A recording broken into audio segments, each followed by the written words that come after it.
Hello there and welcome back. In this video we are going to be looking at some volume formulas, and you need memory piece number 34 for this one. And I showed you in the assembly video how to prepare that memory piece. So when you get that one ready, let's go ahead and open it up just like you see here. Turn to a page where you want to stick this one down. And I'm going to call this some common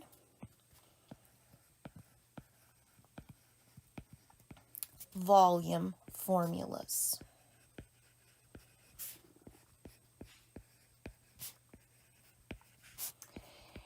Now, there is one thing that we need to remember about volume, and that is that volume is always measured in cubic units. And we talked about why that is true when we did our introduction to volume, but always cubic units. Volume is always measured in cubic units. So when we get ready to write the answers to these, we want to make sure that they are in cubic units. And I have gone ahead and I've written the formulas in because I quite honestly don't remember all of these, especially the sphere. When I taught every day, I did remember them, but I don't anymore. So I cheated and I wrote those in before we got started. But let's start with this cube. And I want you to go ahead and write the name of the shape right in here.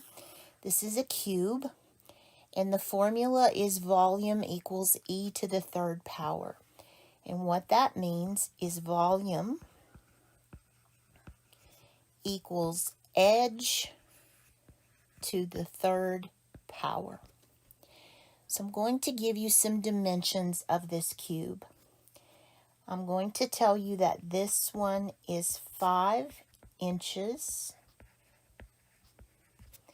that it is 5 inches tall,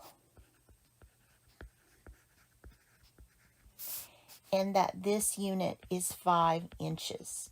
That's what makes the cube. Everything is equal. So to find the volume of this cube, I'm going to start with my formula. V equals edge to the third power. And then I'm going to say volume equals 1 edge is 5, and we're going to raise that to the third power. So 5 times 5 times 5. Let me just make sure this is not 15. It's 5 times 5 times 5. That is going to be 125 cubic, and the unit is inches. You can also write it as 125 inches cubed. Either way is fine. Let me remind you how to do this on the Casio calculator. Now, if you don't have the Casio, these keystrokes probably will not work. But for the Casio, this should work. Actually, let me just bear with me 1 second. I'm going to draw this up here. I'm trying to copy and paste that so I don't have to draw it every time. There we go. Okay. So to do this on the Casio, I will show you the keystrokes. First one is always all clear. And the last one should always be equal. So all clear,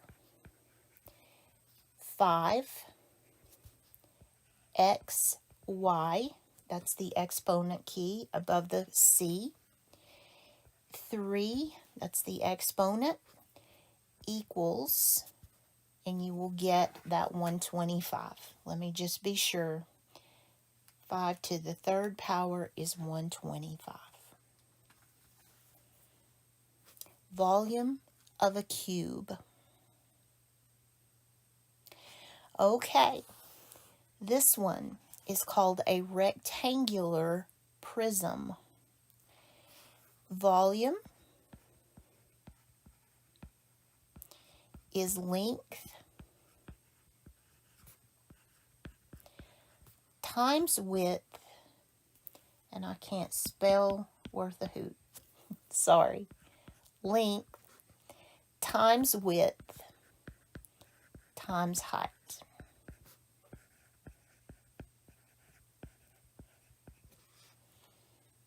So let's give this shape some dimension. Let's say that this is 3 feet.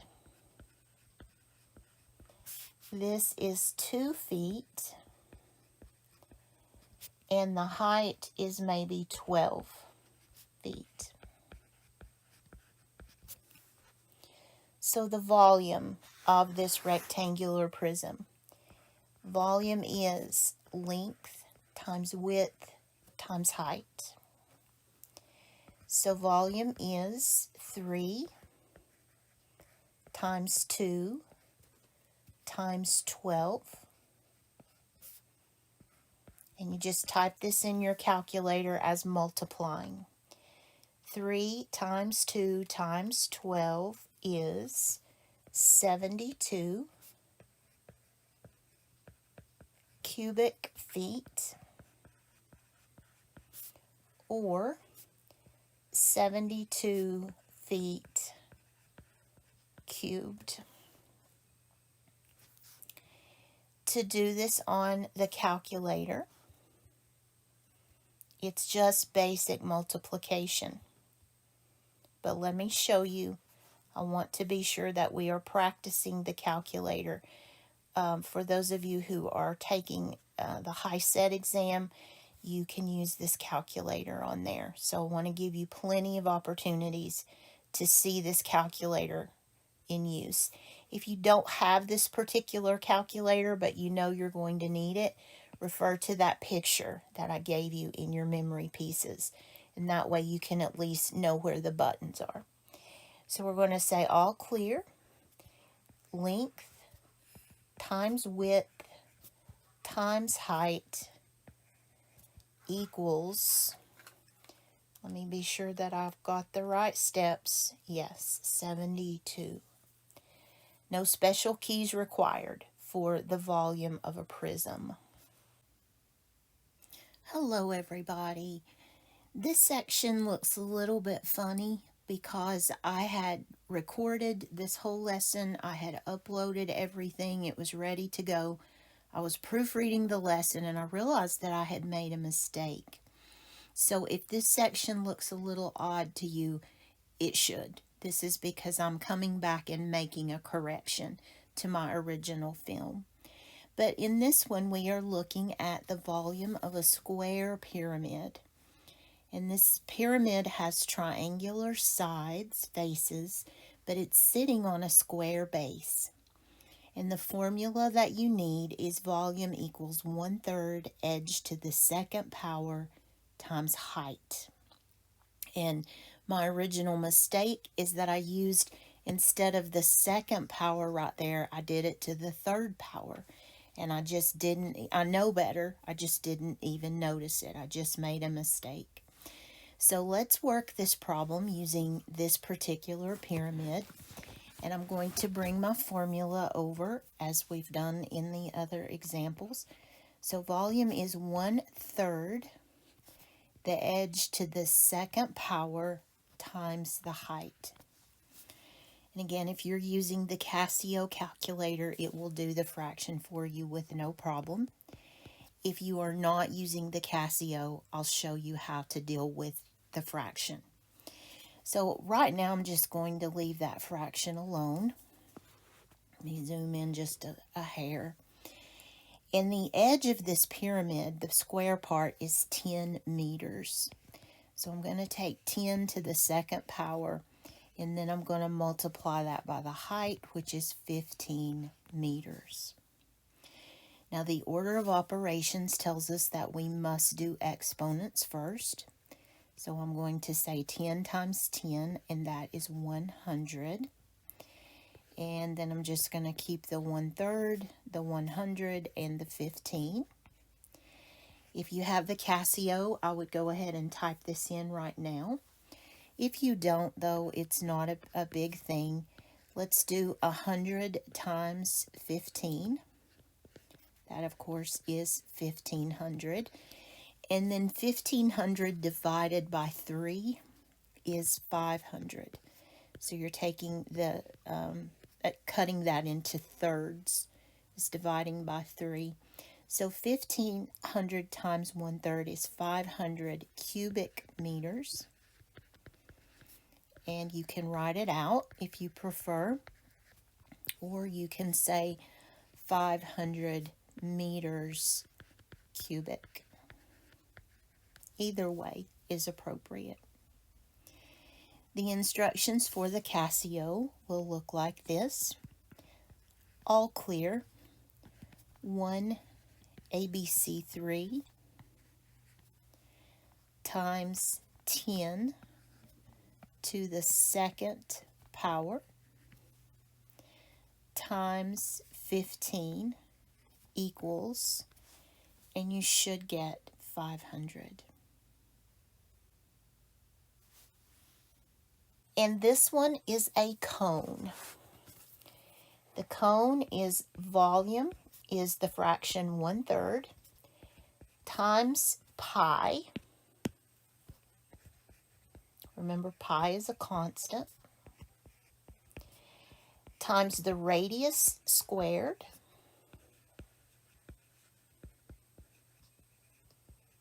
Times height. So let me give you the radius. First of all, let's make up a radius for this circular part. And I'm going to tell you that the radius is 12. Let's do yards on this one. And then I'm going to tell you that the height of this cone, remember you always measure height up and down, not on a slant. So the height of this cone is 10 yard. No, sorry, that's not quite. Yeah, that'll work. 10 yards. Okay, so using those numbers, I can tell you the volume of this cone. Volume is 1/3 pi r square h. So I will have 1/3. Pi is 3.14 constantly. The radius of this particular cone is 12, and the height is 10. So if you're doing this the long way, 12 times 12 is 144. And then I bring all this down.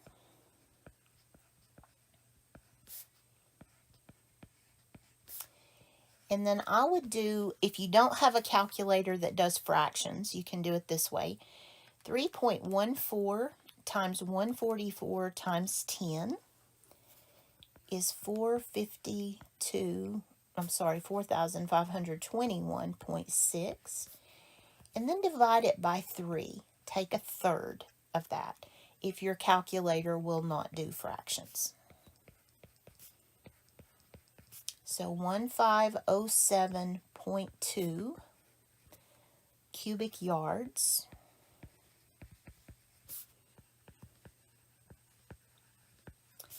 or 1507.2 yards cubed.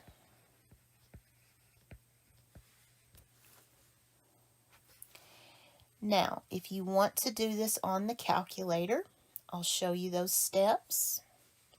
If you'll bear with me here, it's going to take quite a few.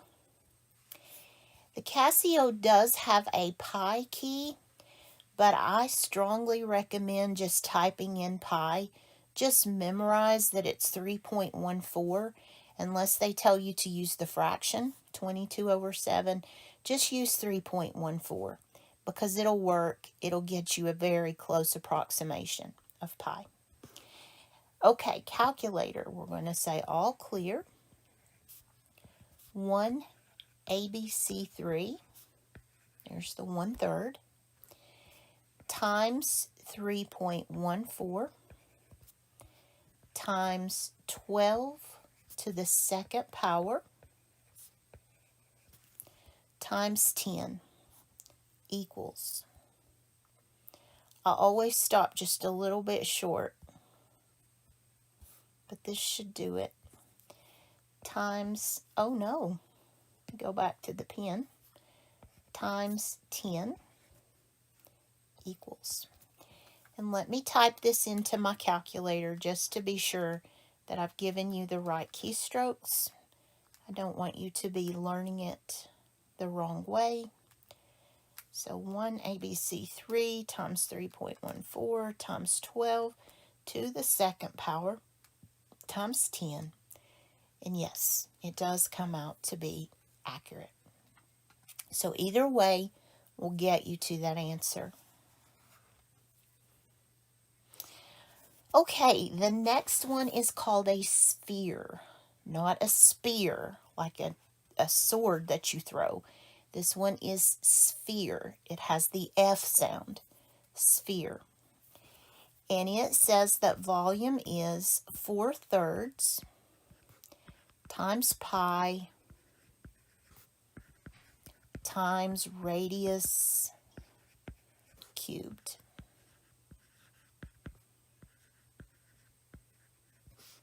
There's no height on this one because there's no 90-degree perpendicular. The radius is the height from the center.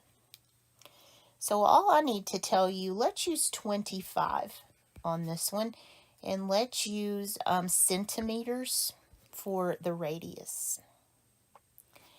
So the volume is 4/3 pi r cubed.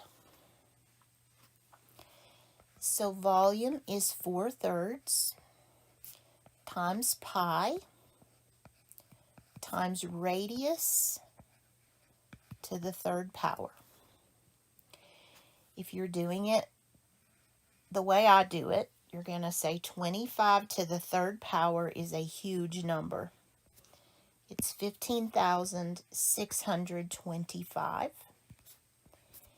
And then I'm going to do 4/3 times pi. And I'm going to do that on my calculator. 4 times 15,625 equals, and it's ugly, guys. So we're going to round it to the nearest whole number.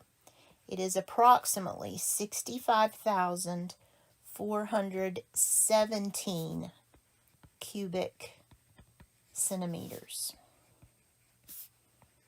or 65,417 centimeters cubed. All right, to put this one into the calculator using the fraction key, and again, even if you don't have a Casio, different calculators do fractions, so your calculator may do fractions for you. On the HiSET exam, you have to use calculators provided by the center. If they don't give you one, ask for one, and they will provide you with the one to use. Okay, this one is all clear. 4 ABC 3 multiply 3.14 multiply 25 to the 3rd power. So you need that exponent key, the 3, and then an equal sign. XY 3 equal. So let me type this in.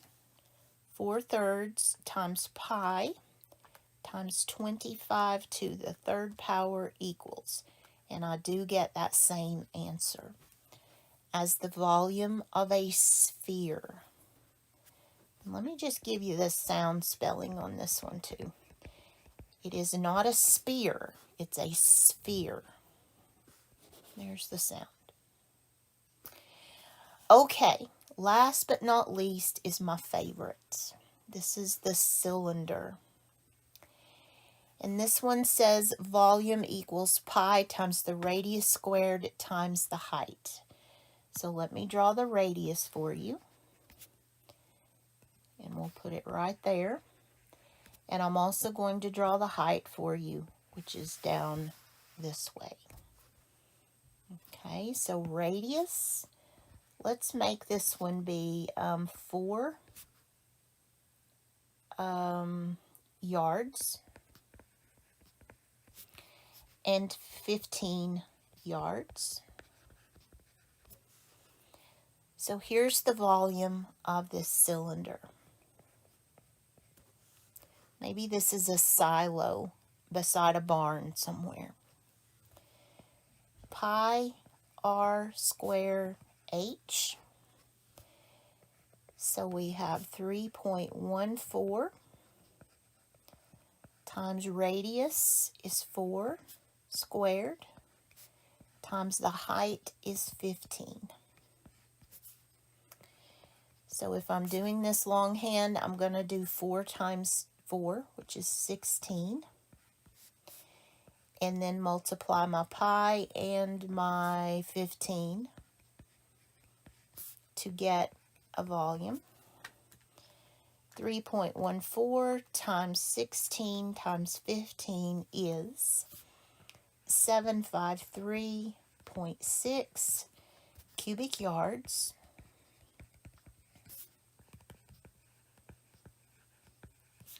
Or 753.6 yards cubed. Very often with these kinds of problems, they will tell you to round. They may say round to the nearest whole number, or round to the nearest tenth, or to the nearest hundredth. This is why it is so important to know place value. And if you took the first course with me, remember that long timeline thing we made with the decimal place values? That's why we were spending, one reason we spent so much time there. So you really do need to know your place values in case they ask you to round. To put this one in your calculator, you would say all clear. Pi times the radius, in this case, is 4 to the second power times the height equals, usually I'm 3 short, but this time I'm 3 over. So I went a little nuts with those this time. Let me try it, make sure it works. 3.14 times 4 to the second power times 15 is, and yes it does, the volume of a cylinder. Lots of info in this lesson, but those will serve you well in college. If you go on to college and you need to know those formulas, this will help you to remember how to do those. Okay, I'll see you in the next video. I hope you have a great day. Bye-bye.